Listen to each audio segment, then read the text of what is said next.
আসসালামু আলাইকুম রহমতুল্লাহ। আশা করি সুপ্রিয় শিক্ষার্থীরা সকলেই অনেক অনেক ভালো রয়েছেন। তো আজকে আমরা কমপ্লেক্স অ্যানালাইসিস বা জটিল বিশ্লেষণ বইয়ের প্রথম চ্যাপ্টার সম্পর্কে বেসিক ধারণার চেষ্টা করব এবং তার সাথে এই কমপ্লেক্স অ্যানালাইসিস বইটা সম্পর্কেও ধারণার চেষ্টা করব, নেওয়ার চেষ্টা করব। তো মূলত আমাদের এই কমপ্লেক্স অ্যানালাইসিসটা খুবই একটা সহজ কোর্স হতে যাচ্ছে, কারণ আমি খুব সুন্দরভাবে বোঝানোর চেষ্টা করব। যদি আপনারা খুব মনোযোগ সহকারে ক্লাসগুলো করে থাকেন, তাহলে সবচেয়ে মজার বিষয়টা হবে আপনার জন্য কমপ্লেক্স অ্যানালাইসিস। কেননা কমপ্লেক্স অ্যানালাইসিসের যে ব্যাপারগুলো, এগুলো দেখা যায় অনেক সময় আমরা যে আগের ক্লাসগুলোতে, বিগত ক্লাসগুলোতে করে এসেছি, যে টপিকগুলো টুকটাক আছে, তবে অ্যাডভান্স লেভেলের কিছু টপিক আছে, সেগুলো আমরা শেখার চেষ্টা করবো ইনশাল্লাহ। তো কমপ্লেক্স অ্যানালাইসিস বলতে, জটিল বিশ্লেষণ বলতে, আমরা এখানে আমাদের জটিল সংখ্যার একটা ব্যাপার মাথার ভিতরে চলে আসতেছে। তো প্রথমত আমরা চ্যাপ্টারগুলো দেখার চেষ্টা করি এবং এই কোর্সটা কাদের কাদের জন্য কমফোর্টেবল সেটা একটু দেখার চেষ্টা করি আমরা। ওয়ানার্স যাদের কোড 233 707 এবং 7 কলেজ যাদের সাবজেক্ট কোড হচ্ছে 707 শেষে, মাস্টার্স প্রিলিমিনারি ফার্স্ট পেপার এবং ঢাকা ইউনিভার্সিটির মাস্টার্স প্রিলিমিনারি ফার্স্ট পেপার, ঠিক আছে। এবং এইখানে যে কোডগুলো দেওয়া আছে, এই সকলের জন্য এই কোর্সটি, আমাদের কোর্সটি হচ্ছে কাজে দেবে, বা এই কোর্সটি তারা করতে পারবেন। তো এখন আসি আমরা এই কমপ্লেক্স নাম্বার বা হচ্ছে প্রথম চ্যাপ্টার যেটা জটিল সংখ্যা, এই জটিল সংখ্যা সম্পর্কে এবং এই চ্যাপ্টারের জটিল সংখ্যার উপরে যতটুকু বেসিক দরকার ততটুকু দেওয়ার চেষ্টা করব। এরপর আমরা চেষ্টা করব কিছু এক্সাম্পল সলভ করার। ওকে, তো একটু আমরা অধ্যায়গুলো বিশ্লেষণ করার চেষ্টা করি, কী কী অধ্যায় রয়েছে। এখানে আমরা দেখতে পাচ্ছি প্রথম চ্যাপ্টার কমপ্লেক্স নাম্বার, জটিল সংখ্যা। এরপরে আছে অ্যানালিটিক ফাংশন, এরপর আছে কমপ্লেক্স ইন্টিগ্রেশন বা রিলেটেড থিওরাম। এরপরে আছে হচ্ছে এখানে আমাদের সিঙ্গুলার সাম থিওরাম বা কিছু থিওরামের একটা চ্যাপ্টার। এরপর ক্যালকুলাস অফ রিসাইডিউস কন্ট্রোল ইন্টিগ্রেশন। এরপর আছে কনফর্মার ম্যাপিং। তো মূলত এখানে যে ব্যাপারটা বলতে যাচ্ছি, যে আমাদের এখানে 6টা চ্যাপ্টার দেওয়া আছে, বাট এখান থেকে আমরা চেষ্টা করব 5টা অত্যন্ত ভালোভাবে কমপ্লিট করার।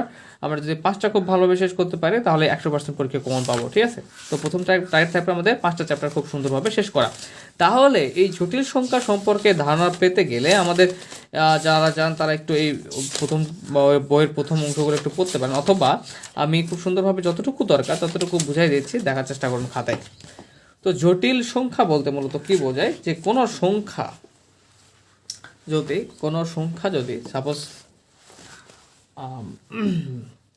কমপ্লেক্স নাম্বার, কোনো সংখ্যা যদি Z equal X plus I Y আকারের হয়ে থাকে, তাকে আমরা কি বলে থাকি সাধারণত, কমপ্লেক্স নাম্বার বা জটিল সংখ্যা।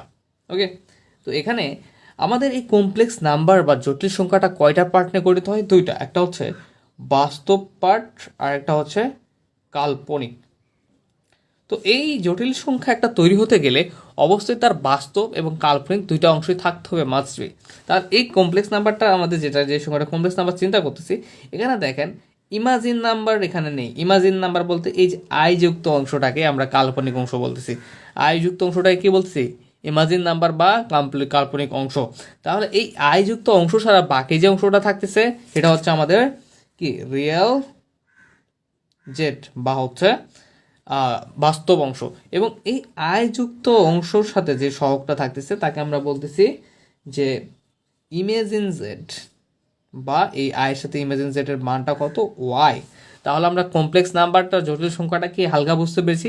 যে সংখ্যাটাতে বাস্তব এবং কাল্পনিক সংখ্যার হচ্ছে অংশগ্রহণ থাকবে এভাবে, যেটি equal X plus I Y আকারের, তাকে আমরা সাধারণত কি বলে থাকি, সেই সংখ্যাটাকে আমরা বা জটিল সংখ্যা বলতে। বাট এখানে এক্স এবং ওয়াই যেগুলো আছে সেগুলো কিন্তু আমাদের কি, বাস্তব সংখ্যা, ঠিক আছে।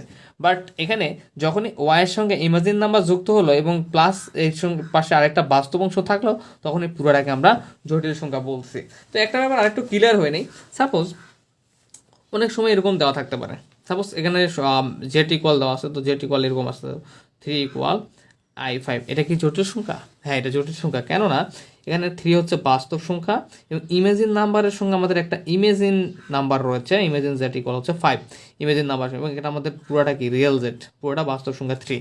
তাহলে এখানে আমরা দেখতে পাচ্ছি আমাদের এই ইমেজিন নাম্বার সঙ্গে যেটা থাকতেছে সেটা কাল্পনিক অংশ, এবং ইমেজিন নাম্বার ছাড়া যে অংশ, বাস্তব অংশ, এই দুটো অংশ মিলে আমাদের কমপ্লেক্স নাম্বারটা তৈরি হচ্ছে।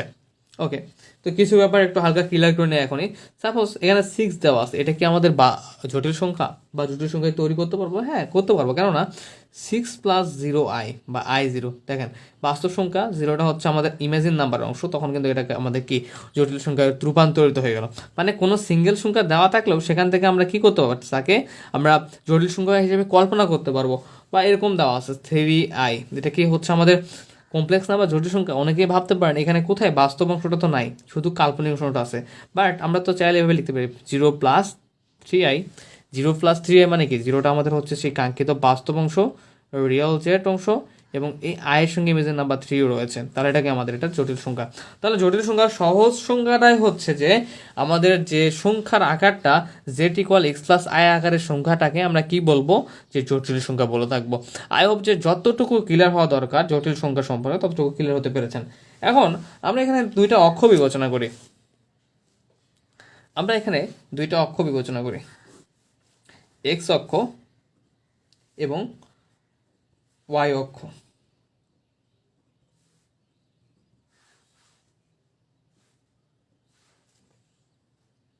আমরা এখন জ্যামিতিক উপস্থাপন করার চেষ্টা করব। তো এক্স অক্ষ এবং ওয়াই অক্ষ নেওয়ার চেষ্টা করেছি এখানে। তো এখানে আমাদের বিন্দুটা ও বিন্দু। তো এখানে আমরা একটা এক্স এবং ওয়াই অক্ষের জন্য একটা বিন্দু নিলাম পি, ঠিক আছে। এখান থেকে এটাকে একটা সমকোণী ত্রিভুজ তৈরি করে ফেলি। ওকে, ডান। তো এখানে আমাদের একটা থিটা কোণ উৎপন্ন করবে। যদি এটাকে আমরা অতিভুজ চিন্তা করতে চাই, এটাকে ভূমি যদি চিন্তা করতে চাই, তো এটা কি অক্ষ বরাবর? এক্স অক্ষ বরাবর। এটা কোন অক্ষ বরাবর? ওয়াই অক্ষ বরাবর। আচ্ছা, তো এখান থেকে আমরা কি করবো, আমরা আসলে আমাদের যে মডুলাস এবং আর্গুমেন্টের যে সূত্রটা, ওই সূত্রটা বের করে নেওয়ার চেষ্টা করব। তো আমরা এই কমপ্লেক্স নাম্বার জটিল সংখ্যা থেকে যখন মডুলাস নির্ণয় করতে যাই বা আর্গুমেন্ট নির্ণয় করতে যে সূত্রগুলোর প্রয়োজন পড়ে সেগুলো জানার চেষ্টা করি। তো এখানে এখানে আমরা এখানে যেটাকে সমকোণী ত্রিভুজ কল্পনা করতেছি পি বিন্দু থেকে, এখানে একটু খেয়াল করেন আমাদের অতিভুজ কোণটা মূলত আমরা দেখে বুঝতে পারতেছি সাধারণভাবে অতিভুজ এটা, অথবা আমরা অতিভুজ জানি থিটা কোণের সঙ্গে যেটা বিপরীত কোণ সেটা হচ্ছে অতিভুজ, এবং থিটা কোণের সঙ্গে যে কোণটা থাকে সেটা হচ্ছে, যে বাহুটা থাকে সেটা হচ্ছে ভূমি।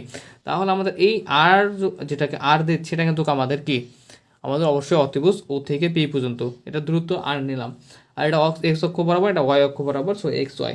তো এখানে আমরা যেটা জানি যে সমকোণী ত্রিভুজের ক্ষেত্রে অতিভুজ স্কোয়ার ইকুয়াল কি লেখা যায়, ভূমি স্কোয়ার প্লাস লম্ব স্কোয়ার। তাহলে এখান থেকে আমরা কি লিখতে পারবো, অতিভুজ স্কোয়ার মানে আর স্কোয়ার ইকুয়াল ভূমি স্কোয়ার এক্স স্কোয়ার প্লাস লম্ব স্কোয়ার মানে ওয়াই স্কোয়ার। তো অতএব আর ইকুয়াল কি লিখতে পারবো, আমরা আর ইকুয়াল লিখতে পারবো ওই পাশে যদি আমরা বর্গমূল করে ফেলি, রুট ওভার করে ফেলি, তাহলে স্কোয়ার রুট কেটে যাবে, তাহলে থাকবে শুধু root over x square plus Y square.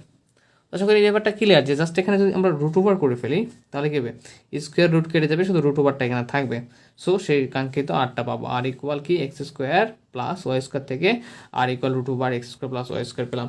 এটাই আমাদের কিন্তু সেই কাঙ্ক্ষিত মডুলাস, ঠিক আছে, যে মডুলাস যেভাবে নির্ণয় করতে হয় সেই কাঙ্ক্ষিত মডুলাস। সাপোজ জেড ইকুয়াল যদি আমাদের কোনো মান দেওয়া থাকে, সাপোজ 2+3i দেওয়া আছে, তো এখান থেকে মডুলাস নির্ণয় করতে বলে, তাহলে কীভাবে নির্ণয় করবো, জেড মডুলাস কোন সূত্র, এই যে root over x square plus Y square. X হচ্ছে আমাদের এই যে বাস্তব অংশটা হচ্ছে এক্স, আর ওয়াইটা হচ্ছে আমাদের কি ইমাজিন নাম্বারের সঙ্গে যে সহগটা থাকবে সেটা হচ্ছে আমাদের কি ওয়াই। আমি আগে বলেছি যে আমাদের এক্স কোনটা আই কোনটা একটা জটিল সংখ্যা, প্রথমত এটা কি একটা জটিল সংখ্যা, তাই না। তাহলে root over x square plus Y square, তাহলে এক্স হচ্ছে 2 স্কোয়ার প্লাস ওয়াই স্কোয়ার মানে হচ্ছে 3 স্কোয়ার, তার মানে হচ্ছে কত, 2 × 4 3 × 9 4, তাহলে রুট ওভার 13। তো আমরা মডুলাস কীভাবে নির্ণয় করবো আশা করি বুঝতে পেরেছি। এখন আমরা আর্গুমেন্টে চলে আসি। তো এখানে চিন্তা করি আমাদের আর্গুমেন্ট নির্ণয় করার ক্ষেত্রে আমাদের টেন থিটা কল্পনা করতে হবে। টেন থিটা ইকুয়াল কি, লম্ব বাই অতিভুজ, লম্ব বাই ভূমি। তো এখানে এই সমকোণী ত্রিভুজে আমাদের লম্ব কোনটা, লম্বটা হচ্ছে এই যে ওয়াই, এই যে ওয়াইটা হচ্ছে লম্ব, আর অতিভুজ হচ্ছে ভূমি হচ্ছে আমাদের এক্স। আমরা আবারও বলি টেন থিটা ইকুয়াল আমরা কি জানি, টেন থিটা ইকুয়াল আমরা জানি যে লিখতে হয় লম্ব বাই ভূমি। তার লম্ব হচ্ছে ওয়াই এবং আমাদের এখানে ভূমি হচ্ছে এক্স। তাহলে অতএব থিটা ইকুয়াল কি পাবো, টেনটাকে যদি পার করা হয় তাহলে কি হয়ে যাবে, টেন ইনভার্স হয়ে যাবে।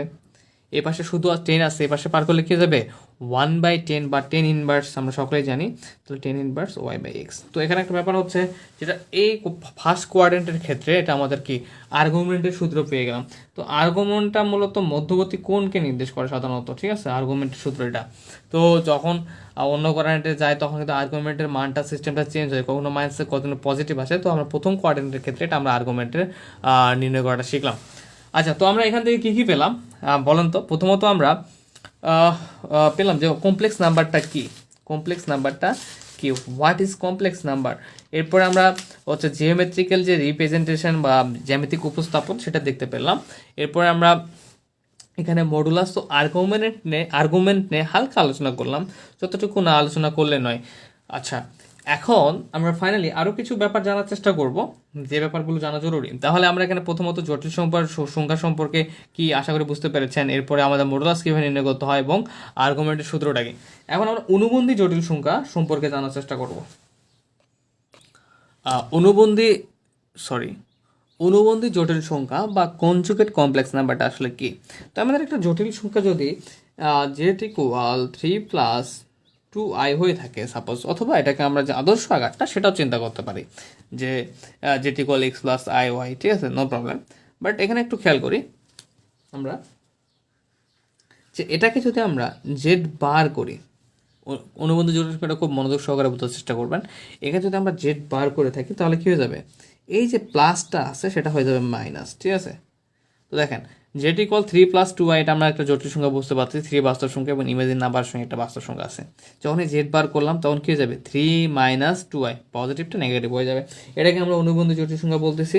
এবং এখানে একটু খেয়াল করেন, এখানে আমাদের রিয়েল জেড কোনটা একটু ধীরে ধীরে আশা করি বুঝতে পারবেন। রিয়েল জেড হচ্ছে আমাদের 3, ইমাজিন জেড কত এখানে 2, বাট এখানে আমাদের রিয়েল জেডটা কত 3, ইমাজিন জেডটা কত চেঞ্জ হয়ে কিন্তু আমাদের -2 হয়ে গেছে। যখন আমরা অনুবন্ধী জটিল সংখ্যা করলাম, পজিটিভ থাকলে নেগেটিভ হয়, নেগেটিভ থাকলে পজিটিভ হয়। সাপোজ যে জটিল সংখ্যাটা দেওয়া থাকবে তার উপরে বার দিব, দিলে আমাদের যে পজিটিভ বা নেগেটিভ সেই চিহ্নগুলো চেঞ্জ হয়ে যাবে, ঠিক আছে। আচ্ছা, এখন আরও কিছু বেসিক ব্যাপার জানা জরুরি, যেমন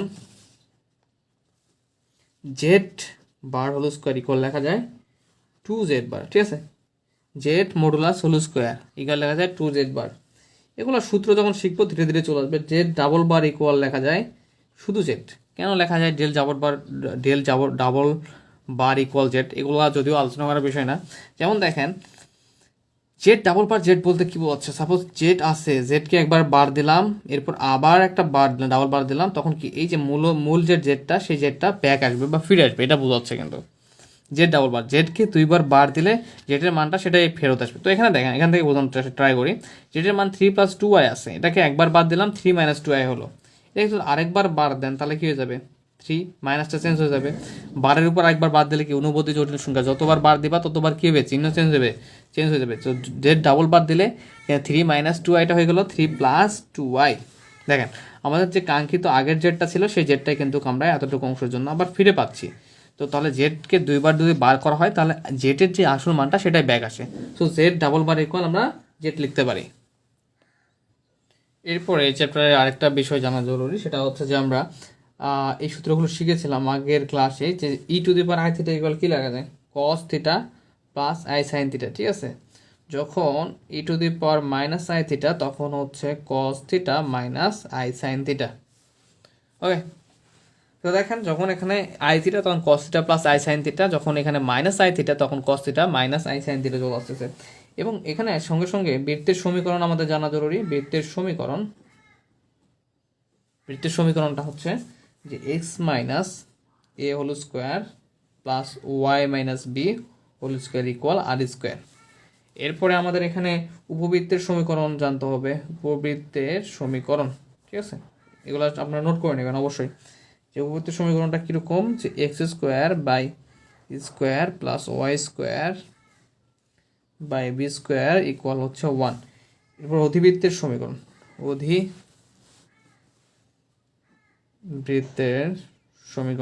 অধিবৃত্তের সমীকরণটা কেমন, x² বাই স্কোয়ার, পজিটিভ জায়গায় শুধু negative, y² by b² equal হচ্ছে 1। এবং সরলরেখার সমীকরণটা কেমন তাহলে, a x plus b x plus c equal 0। তো মোটামুটি এই ছিল আমাদের আজকে বেসিক ক্লাসটুকু। তো আমরা নেক্সট ক্লাসে আমরা চেষ্টা করবো কিছু এক্সাম্পল সলভ করার। তার আগে আমরা একটু এই অধ্যায়ের বেসিক পার্টটুকু একটু রিভাইজ ট্রাই করি যে কী কী আলোচনা করলাম। তো প্রথমত কমপ্লেক্স নাম্বারটা কি সেটা শেখার চেষ্টা করলাম। এরপরে হচ্ছে আর্গুমেন্ট এবং মডুলাস নির্ণয় করতে গেলে কোন সূত্রগুলো ব্যবহার করবো এবং কিছু বেসিক ব্যাপারগুলো। তো আশা করি সবাই ধৈর্য সহকারে এই কোর্সটা শেষ করবেন, মানে মনোযোগ সহকারে ক্লাসগুলো করবেন এবং কেউ হচ্ছে ফাঁকি দেওয়ার চেষ্টা করবেন না। ইনশাল্লাহ খুব ভালোভাবে আমরা সকলে মিলে একসাথে কোর্সটা শেষ করতে পারবো। তো নেক্সট দিন আমরা এক্সাম্পল সলভ করবো ইনশাল্লাহ। সে পর্যন্ত ভালো থাকুন, সুস্থ থাকুন। আসসালামু আলাইকুম।